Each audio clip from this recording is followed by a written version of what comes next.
Welcome to सखीमध्ये सर्वांचे खूप खूप स्वागत आहे.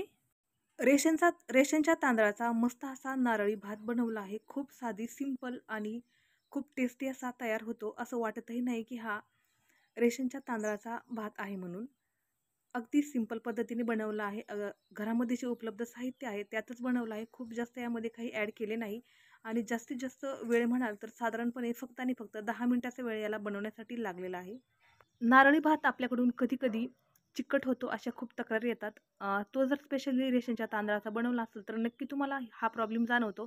पण तुम्ही हा भात जर या पद्धतीने केला तर तो अगदी मोकळा सुटसुटीत असा होईल.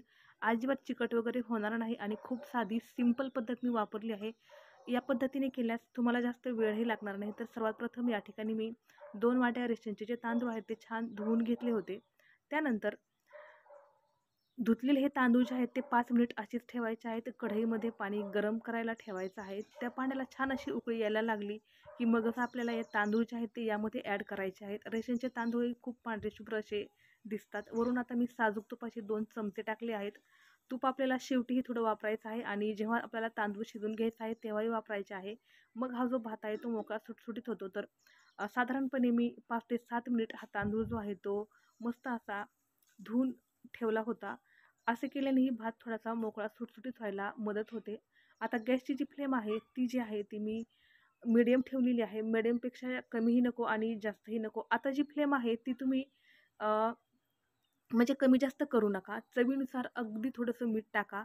जर यामध्ये मीठ नाही टाकलं तर हा भात जो आहे त्याची टेस्ट जी आहे ती बिघडते. पण मीठ जे आहे ते थोडंसं कमी टाकायचं आहे. आपण नॉर्मली जो भात करतो त्याच्या अर्धच मीठ आपल्याला टाकायचं आहे, कारण आपल्याला गोड असा भात बनवायचा आहे. आता एका सेट केलेल्या फ्लेमवरच त्याला छान शिजू द्यायचं आहे. या ठिकाणी मी थोडंसं खोबरं घेतलं आहे. त्याचा काळा भाग काढून टाकला आहे आणि पांढरा भाग जो आहे तो आपल्याला छोट्याशा किसणीने छान असा किसून घ्यायचा आहे. गॅसची फ्लेम कमी जास्त न करता व्यवस्थित जर ठेवली तर भात आपला 3 मिनिटानंतर अशा स्टेजला दिसायला लागतो. आता गॅसची फ्लेम थोडीशी कमी करायची आहे आणि यामध्ये किसलेला गूळ आणि खोबरं जे आहे ते ॲड करून द्यायचं आहे. या ठिकाणी मी 1 वाटी किसलेला गूळ घेतला आहे आणि अर्धी वाटी खोबरं घेतलं आहे. हे यामध्ये छान ॲड करायचं आहे. अर्धा चमचा वेलची पूड जी आहे तीही कुटून घेतली आहे, तीही ॲड करायची आहे.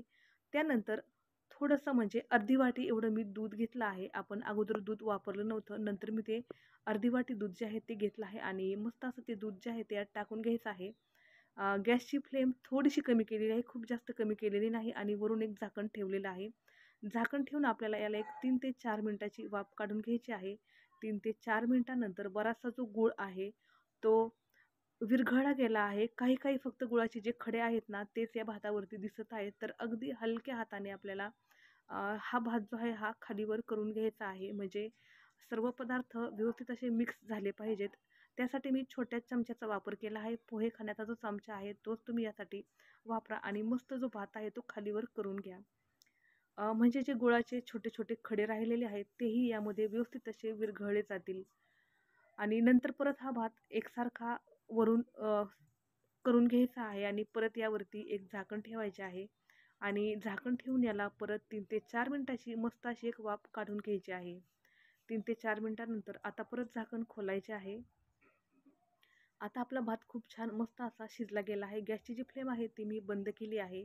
गूळही यामध्ये छान मिक्स झाला आहे आणि भात जो आहे तो सुट्टा-सुट्टा होण्यासाठी परत यावरती 2 मिनिटाची एक झाकण ठेवायचे आहे. म्हणजे टोटल आपल्याला याला 2-2, 2-2 मिनिटे करून 6 मिनिटे छान वाफवून घ्यायचं आहे. आता 6 मिनिटानंतर पाहू शकता भात जो आहे तो खूप जास्त असा चिकट झालेला नाही, पण मस्त असा झाला आहे. मोकळा-मोकळा झालेला आहे. वरून थोडीशी तुळशीचे पाने ठेवायचे आहेत आणि हा भात आपल्याला सर्व्ह करायचा आहे. या पद्धतीने अगदी साध्या सिंपल पद्धतीने हा भात तयार करायचा आहे. तुम्हाला जर वाटलं ड्रायफ्रूटचा यूज करायचा तर नक्की करा. माझ्याकडे नव्हते म्हणून मी केला नाही. चॅनलवरती नवीन असाल तर